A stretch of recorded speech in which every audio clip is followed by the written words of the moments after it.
Isang palang araw po sa inyong lahat. Ngayon po ay April 10, 2023. Lunes sa 8 araw na pagdiriwang ng Pasko ng muling pagkabuhay.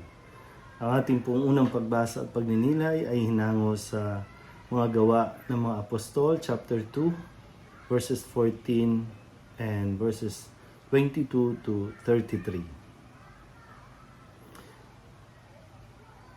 Noong araw ng Pentecostes, tumayo si Pedro at ang 11 apostol at nagsalita ng malakas. Mga kababayan at mga naninirahan sa Jerusalem, pakinggan ninyong mabuti ang aking sasabihin. Mga Israelita, pakinggan ninyo ito.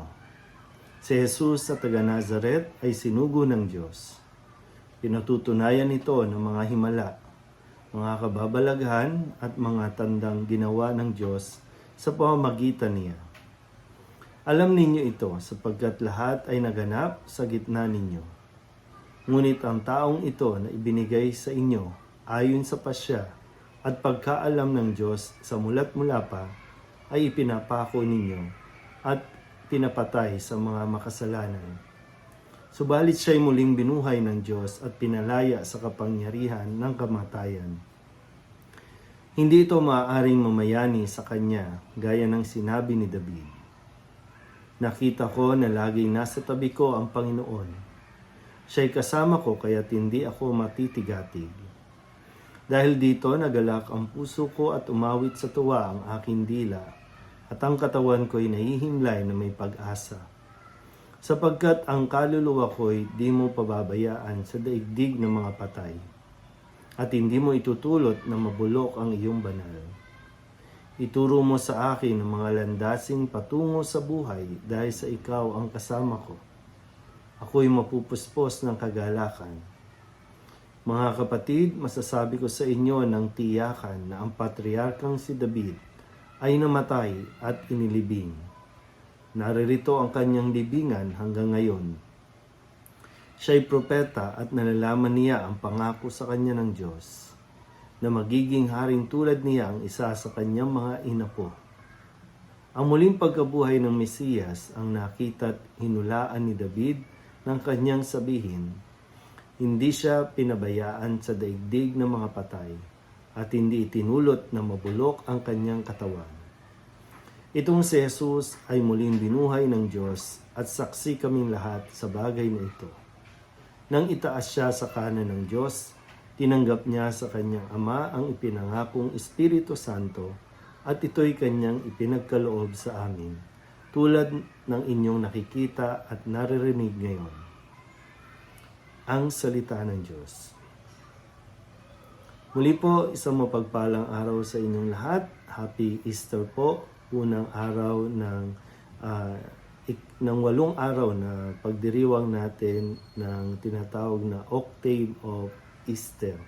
At dito sa unang araw ay talagang kumilos na ang mga alagad para gawin o yung mga misyon na ibinigay sa kanila ni Jesus na ipalaganap ang mabuting balita, at ito yung ating naririnig.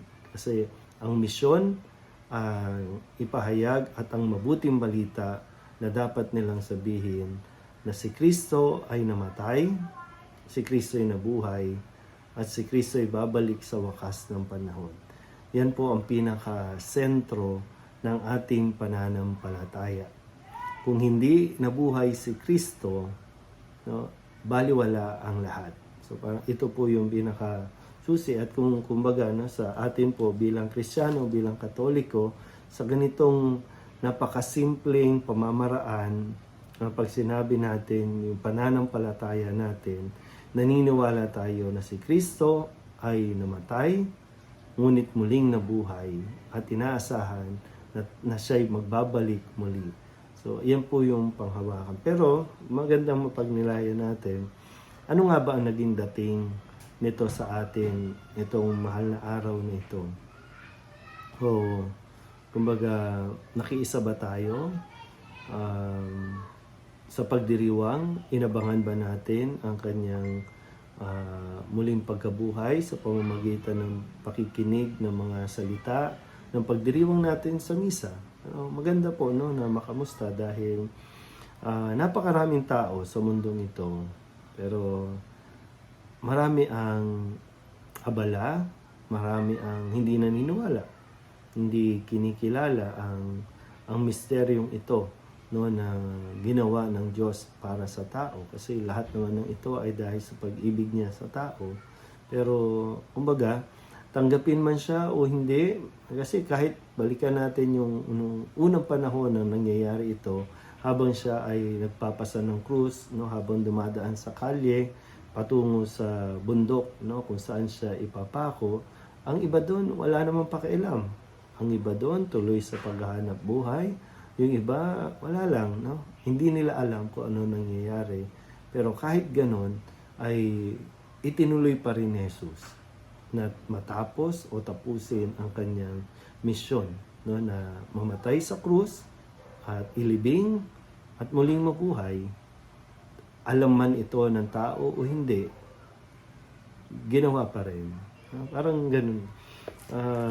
Kumbaga, hindi importante kung kinilala ba natin siya, no, para sa Diyos, no?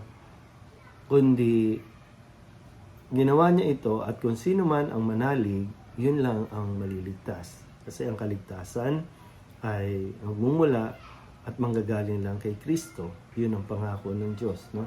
Na sa pamamagitan niya, ang tao ay maliligtas. Pero yun po, no, ibabalik ko ulit ang tanong, matapos ang mahabang bakasyon na ito, kamusta po ang ating karanasan sa pagdiriwang natin ng paggunita ng kanyang pagpapakasakit, pagkamatay, at muling pagkabuhay? Naramdaman ba natin ang kanyang pag-ibig?